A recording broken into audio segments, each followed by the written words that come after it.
Welcome back, viewers. This is our discussion. Today we will talk about political instability and feudalism and fraudulent elections, and we will talk a bit about opposition and development and all those sort of issues where we see criticism.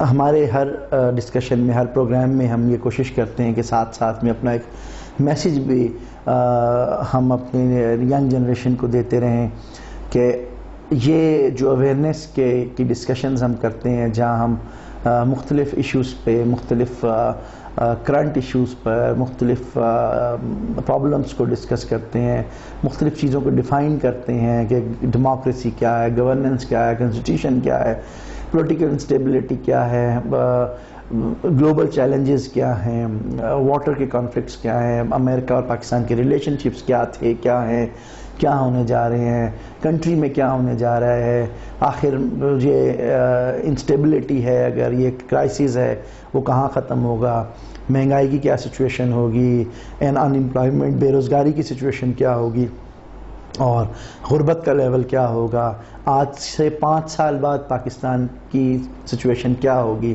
10 سال بعد پاکستان کہاں کھڑا ہوگا۔ تو یہاں ایک مزے کی بات یہ ہے جو میں آپ لوگوں سے شیئر کرنا چاہتا ہوں کہ ہم کیوں نہ ایک ایسی سوچ رکھیں کہ ابھی جو 2014 ہے، پھر 2015، 16 اس طرح سے آگے جائے گا، ہم اگلے 5 سال کو ذہن میں رکھیں گے، 5 سال میں ہمیں کیا کرنا ہے، کنٹری کہاں ہوگا، دنیا میں کیا ہو رہا ہوگا، پھر ہم اگلے 5 سال میں دیکھیں۔ تو if you will look at the globe all around the world, in America or in Europe, most of the time they do some studies ahead of time، جس کو future foresee کرتے ہیں، predict کرتے ہیں، that let's say they see the geological position of the earth، the globe earth، اس پورے اس plant کو دیکھتے ہیں کہ جی آج سے 5، 10 سال، 20، 25 سال بعد تیل کہاں کہاں پایا جائے گا، آج سے 20، 25 سال بعد کہاں کہاں کے علاقوں کا موسم جو ہے وہ ٹھنڈا ہوگا یا کہاں کا گرم ہوگا، کہاں کہاں پہ پانی زیادہ ہوگا، کہاں پینے کا پانی یا استعمال کا پانی کم ہوگا، کہاں پر کراپس جو آپ کی فصلیں ہیں، اناج ہے، وہ زیادہ اگیں گے، کہاں کم اگیں گے، سیاسی صورتحال کیا ہوگی، کیا امریکہ سپر پاور رہے گا یا رشیا آ جائے گا یا فرانس آ جائے گا یا انگلینڈ آ جائے گا، کیا چائنا جو ہے وہ آگے آ جائے گا، کیا انڈیا کی کیا پوزیشن ہوگی، پاکستان کی کیا پوزیشن ہوگی، کیا پاکستان اور زیادہ ترقی کر جائے گا یا نیچے آ جائے گا یا اوپر چلا جائے گا، ہم اور ایک ماڈریٹ اسٹیٹ ہو جائیں گے یا ہم کنزرویٹیو اسٹیٹ ہو جائیں گے یا لبرل اسٹیٹ ہو جائیں گے۔ So these kind of discussions are usually in the colleges and universities۔ جب آپ کالج یونیورسٹی میں، اسکول میں ہوتے ہیں، دوستوں میں بیٹھتے ہیں، کیفیز میں بیٹھتے ہیں، شادی بیاہ میں ملتے ہیں ایک دوسرے سے، یا کسی کرائسس میں یا پولیٹیکل ایونٹ میں ملتے ہیں، تو you always discuss these issues. تو آپ کے جو کرنٹ ایشوز جس طرح میڈیا آپ کو بتاتا ہے، آپ اس لحاظ سے چیزوں کو ڈسکشن کرتے ہیں۔ There is another perspective usually in the western in the developed countries۔ وہ لوگ کیا کرتے ہیں، ان کی کچھ لوگ جو ہے پریڈکٹ کرتے ہیں، پیشن گوئی کرتے ہیں۔ وہ پیشن گوئی کوئی نجومی نہیں ہوتے یا کسی کو ستاروں کا حال دیکھ کر نہیں کرتے، وہ پیشن گوئی یہ ہوتی ہے کہ وہ یہ دیکھتے ہیں کہ اگر اس وقت پولیٹیکل سچویشن دنیا کی اس طرح ہے، اکنامک سچویشن یہ ہے، تو کل کو اس کو دیکھتے ہوئے، اس کی اسٹیٹسٹکس دیکھتے ہوئے وہ آگے فورسی کرتے ہیں، جو کہ غلط بھی ہو سکتی ہے، جو صحیح بھی ہو سکتی ہے۔ تو most of the time when you see all those predictions are most of the time they are the correct predictions کہ now America will do this, China will do this, India will do this، England کی یہ policy ہو جائے گی، پاکستان کے international affairs میں یہ ہو جائے گا، پاکستان میں غربت اتنی کم ہوگی یا بڑھ جائے گی، لٹریسی ریٹ یہ ہو جائے گا۔ So you foresee the things. ہم اپنی آگے کی ڈسکشنز میں، اگلے پروگرامز میں، اپنی سیٹنگز میں، ڈسکشنز میں یہ دیکھیں گے، اور آپ ایک ایک جب اس پروگرامز کو دیکھتے جائیں گے تو اس میں ہم پریڈکشن کریں گے۔ آپ کو بتاؤں گا میں کہ اب کیا ہونے جا رہا ہے۔ کیا یہ کوئی انٹیلیجنس رپورٹس یا اس حوالے سے بات نہیں ہو رہی کہ جی ان کو کسی انٹیلیجنس رپورٹس کسی نے دی ہوں گی تو یہ بتا رہے ہیں ان کی فلاں، جیسے ہمارے ہاں یہ چڑیا کا رواج ہو گیا کہ فلاں جگہ سے کوئی چڑیا ان کو بات بتاتی ہے، لیکن یہ گلوبلی دنیا میں ایسا ہوتا ہے، ہمارے لیے یہ بات نہیں ہے کہ وہ پریڈکٹ کرتے ہیں دنیا کے۔ جیسے اب یہ ریسیشن آیا امریکہ میں اور ویسٹرن ورلڈ میں، مہنگائی بڑھی، لوگوں نے کہا سونا خریدنا شروع کر دیں، سونے کی اہمیت بڑھ گئی۔ تو we have to see what we do as a political scientist as a researcher, as an analyst we analyse things, ہم ان کا انالیسس کرتے ہیں, تجزیہ کرتے ہیں, سوچتے ہیں جی اب یہ ہو جائے گا, ممکن اب ایسا ہو جائے, اور ایسا کر لیا تو ایسا ہو جائے گا. اگر آپ کو یہ ساری باتیں ہیڈ آف ٹائم وقت سے پہلے پتہ چل جاتی, چاہے آپ کسی گاؤں میں رہتے ہیں, شہر میں رہتے ہیں, کوئی جاب کر رہے ہیں, کسی اسکول کالج میں پڑھتے ہیں, تو آپ کو یہ چیزیں جب پتہ چل جاتی ہیں آپ اپنے حساب سے وہ تیار کر لیتے ہیں. فرض کر لیں اس وقت آپ کی عمر 20 سال یا 25 سال ہے, آج سے 5 سال بعد جب آپ اب اور 5 سال آگے چلے جائیں گے, آپ کی ذمہ داریاں بڑھ جائیں گی, آپ کی سوچ مختلف ہو جائے گی. جن کی شادی نہیں ہوئی تھی ہو سکتا ہے کہ کسی شادی ہو جائے, ذمہ داریاں, جن کے ابھی بچے نہیں ہیں ان کے بچے ہو جائیں اور ذمہ داریاں بڑھ جائیں گی. جو جاب لیس ہے اسے ہو سکتا ہے جاب مل جائے تو اس کی ذمہ داریاں بڑھ, جو اسٹوڈنٹ ہے وہ پریکٹیکل لائف میں آ جائے گا. تو آج سے 5-7 سال بعد کیا ہوگا؟ اب ہم جب میڈیا پر بیٹھتے ہیں, ٹی وی پہ دیکھتے ہیں, لوگوں کو دیکھتے ہیں, تو ہم ایک دوسرے کی برائیاں کرتے ہیں, اس نے یہ کر دیا, اس نے یہ کر دیا, فلانا پارٹی فلانی پارٹی میرے. یہ ساری ڈسکشن سے زیادہ امپورٹنٹ ہے آپ کی اپنی زندگی, آپ کے گھر والوں کی, آپ کے دوستوں, رشتہ داروں, عزیزوں کی, محلے والوں کی زندگی, کہ آپ کی زندگی میں کیا ہونے جا رہا ہے. کیا آپ کو پتہ ہے؟ ایک تو جو ہونے جا رہا ہے وہ تقدیر کا مالک اللہ تعالیٰ ہے, سب سے پہلی سچائی تو یہ ہے. اس کے بعد جو ماحول ہے ارد گرد کا, جو سیاسی ماحول ہے, جو معاشی ماحول ہے, جو سماجی ماحول ہے, اس کے حساب سے آپ کی زندگی کس طرح چینج ہوتی ہے. You have to see a variation in your life. What will be the effects of all those changes in the political, in the legal, in the social or economical system of the society in which you live? So you have to see, you have to foresee the things, just like the people sitting in US and in England and in Australia and in those developed countries, just like those people, you have to foresee the things. You have to plan ahead of time. If this will happen, this will be my way, this will be my path to live, this will be my action. If this will happen, this is my plan A, this is my plan B, this is my plan C. So that's how you have to plan things. Although we believe, being a Muslim, being a Pakistani, we believe in destiny. ہم تقدیر پر بھروسہ کرتے ہیں. We believe that Allah is the writer. اللہ آپ کی تقدیر لکھتا ہے. And whatever will happen in your life is all from the Almighty God. لیکن you have to get ready for the things to come. Let's say if the climate of Pakistan will change, if the social system will change, if the democratic system will change, if there are new things to come in your life, what will you do? Do you have a plan ahead of time? کیا ہم اپنا وقت فضول کی بحث میں, فضول چیزوں میں ضائع کریں گے, یا ہم نے کچھ اپنے لیے, ملک و قوم کے لیے, سوسائٹی کے لیے سوچنا ہے؟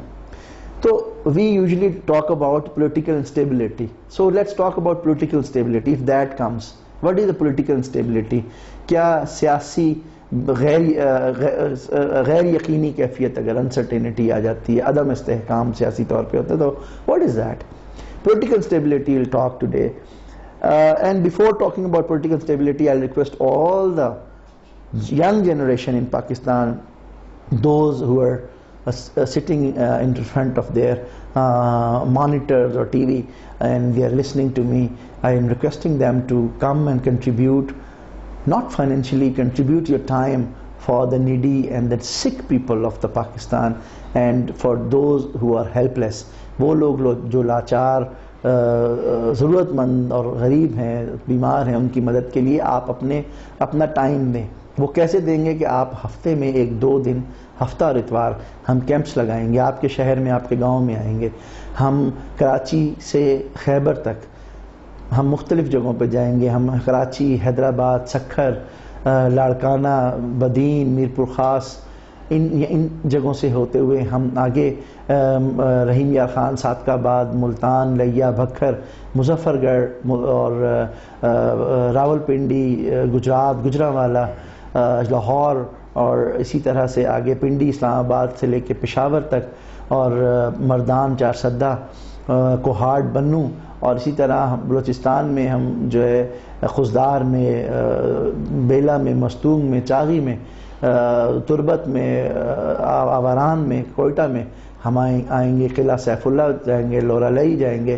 ہم اسی طرح گلگت بلتستان کے مختلف علاقوں میں, اسکردو میں, گلمت میں, نگر میں, ہنزا میں, اور دیوسائی میں, استور میں, चिलास में, ऐसे एरियाज़ में जाएंगे, हम आज़ाद कश्मीर, मुजफ्फराबाद, बाग, रावलाकोट में जाएंगे, आप लोगों से मुलाकात करेंगे, वहाँ कैंप्स लगाएंगे, स्टूडेंट्स मोस्टली लड़के और लड़कियाँ वहाँ आएंगे, हेल्प करेंगे, कैंप्स लगाएंगे, डॉक्टर्स को बुलाएंगे और नीडी लोगों की हेल्प करेंगे और आप लोग उसका हिस्सा बनेंगे। आप लोगों की तस्वीरें, आप लोगों की वीडियोस, आप लोगों की कंट्रीब्यूशन, आप लोगों के नाम हम पूरी दुनिया को बताएंगे कि ये वो लोग हैं, ये वो पाकिस्तानी यंग जनरेशन है जो पॉलिटिक्स में आए बगैर एक दूसरे की मदद करना चाहते हैं।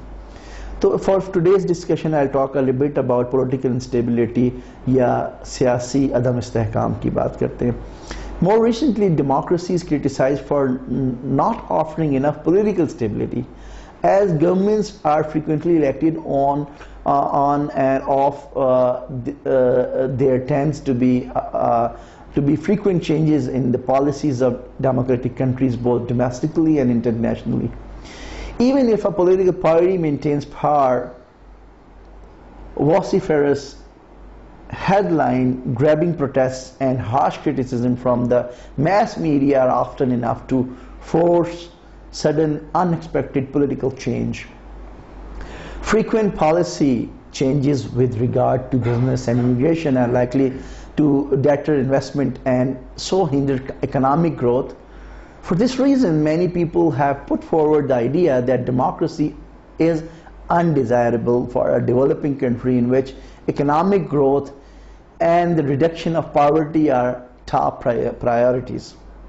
This opportunist alliance not only has the handicap of having to cater to too many ideologically opposing factions, but it is usually short-lived, since any perceived or actual imbalance in the treatment of coalition partners or changes to leadership in the coalition partners themselves can very easily result in the coalition partner withdrawing its support from the government.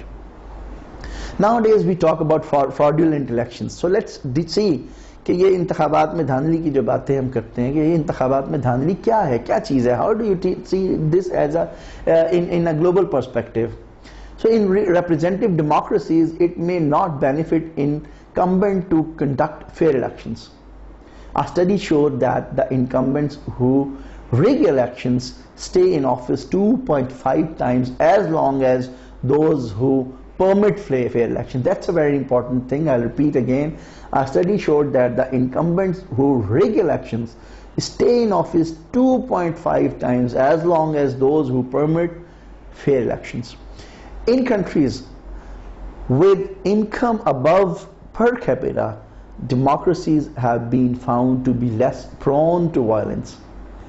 But below that threshold, more prone violence.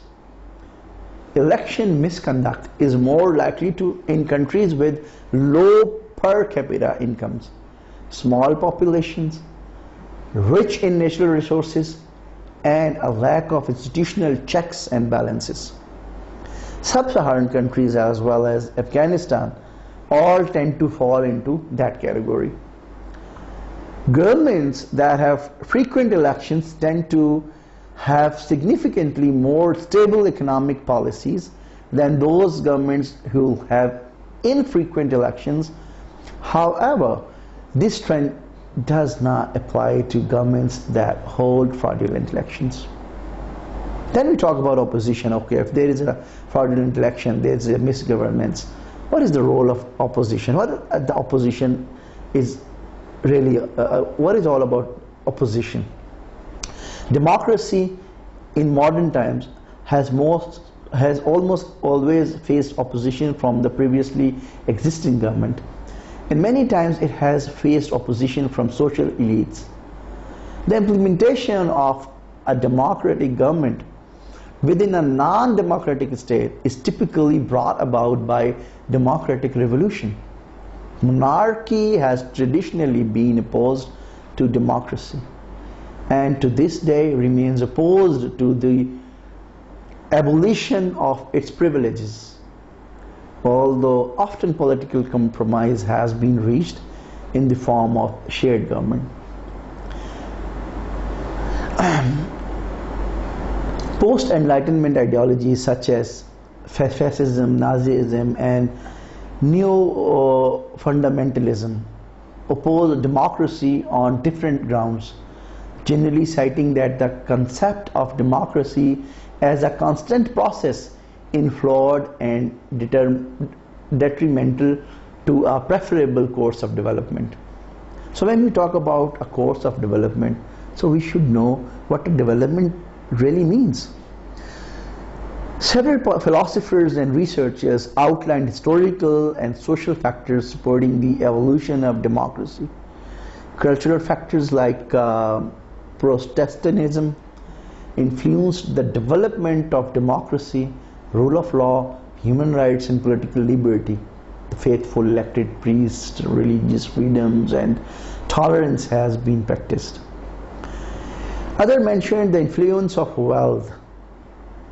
In a related theory, Ronald Engelhardt suggests that the increase in living standards has convinced people that they can take their basic survival for granted, and led to increased emphasis on self-expression values, which is highly correlated to democracy.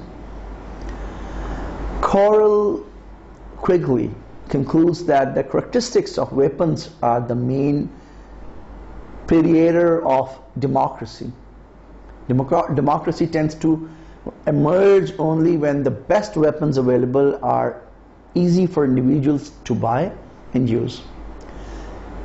By 1800, guns were the best weapons available. I'm talking about 1880. Guns were the best weapons available. And in America, almost everyone could afford to buy a gun and could learn how to use it fairly easily. Governments couldn't do any better. It became the age of mass armies of citizen soldiers with guns. Recently established theories stress the relevance of education and human capital, and with them of cognitive ability to increasing tolerance, rationality, political literacy, and participation. Two effects of education and cognitive ability are distinguished.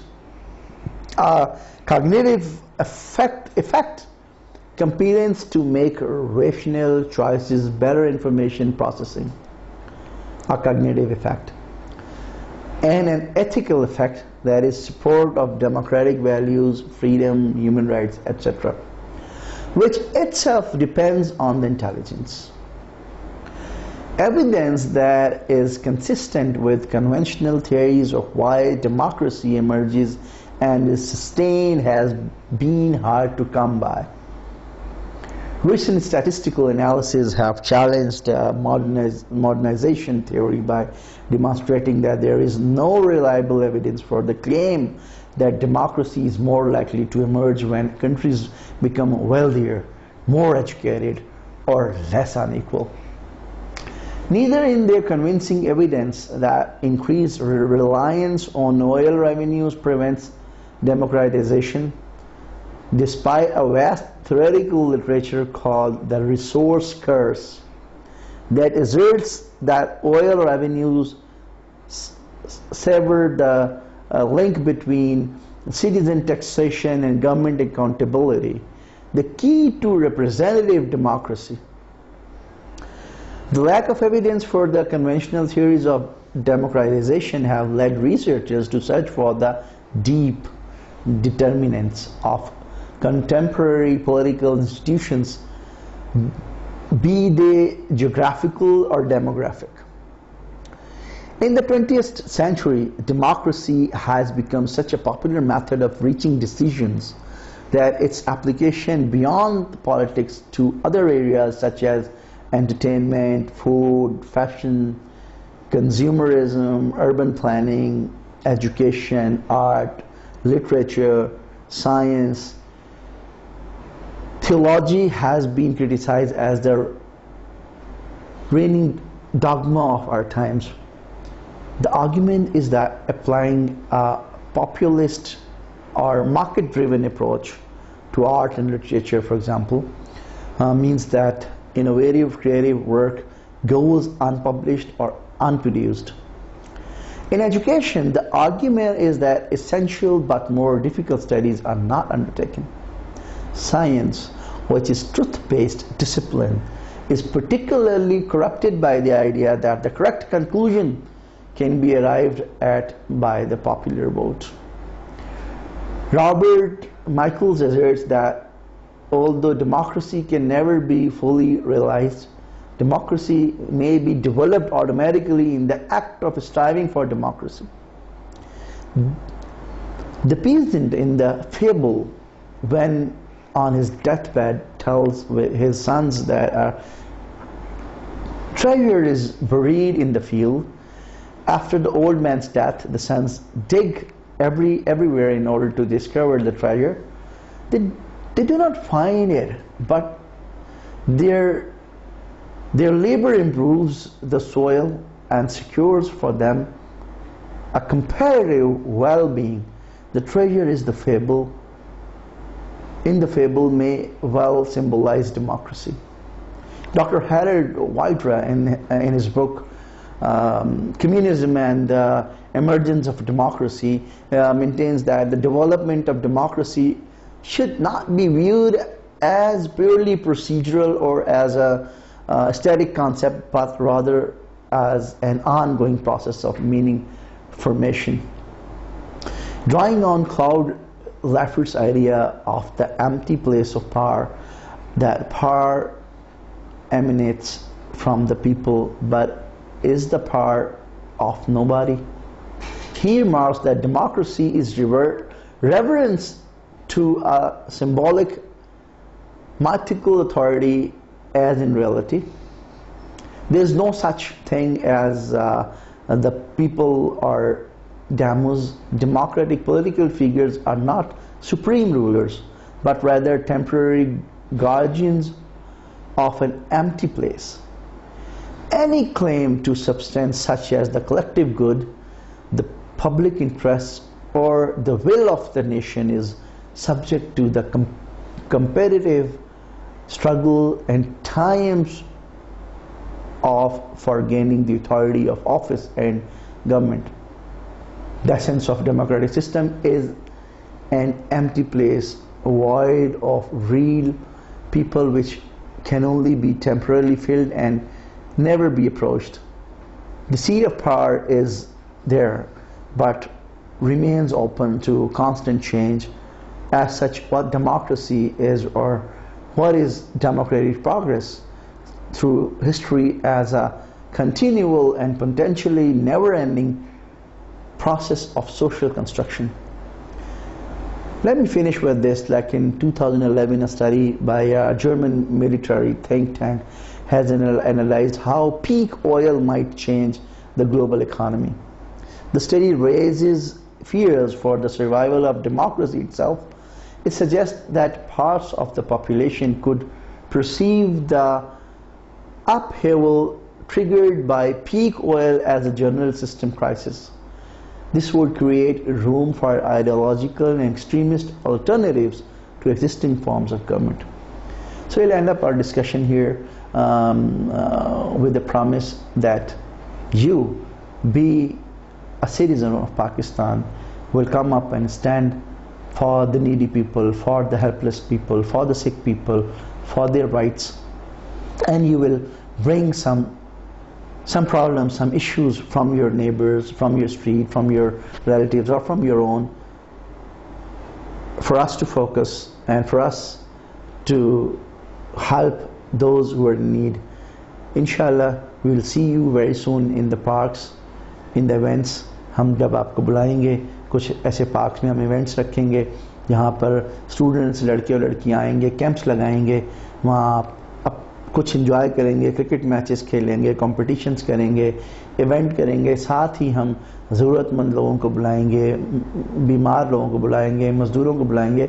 आप सिर्फ हफ्ते में 1 या 2 दिन, हफ्ता और इतवार को शाम में 2-3 घंटे अपनी कीमती बिजी ज़िंदगी से निकालेंगे और हमारे पास आएंगे, मिलेंगे और ज्वाइन करेंगे हमारी ये सोशल मिशन को, इस कैंपेन को जिसका नाम है रेज़ माई वॉइस। جس کا ویب سائٹ ایڈریس آپ کو سامنے نیچے لکھا ہوا نظر آ رہا ہے، جس کا فون نمبر اور ای میل ایڈریس سامنے لکھا ہوا ہے، ہم سے رابطہ کریں، ہمارے ممبرز بنیے. اٹس فری آف کاسٹ، آپ نے کوئی پیسے نہیں لگانے، just we need your time. اور آپ اپنے ارد گرد سے ایسے ضرورت مند لوگوں کو یا بیمار لوگوں کو لے کر آئیں.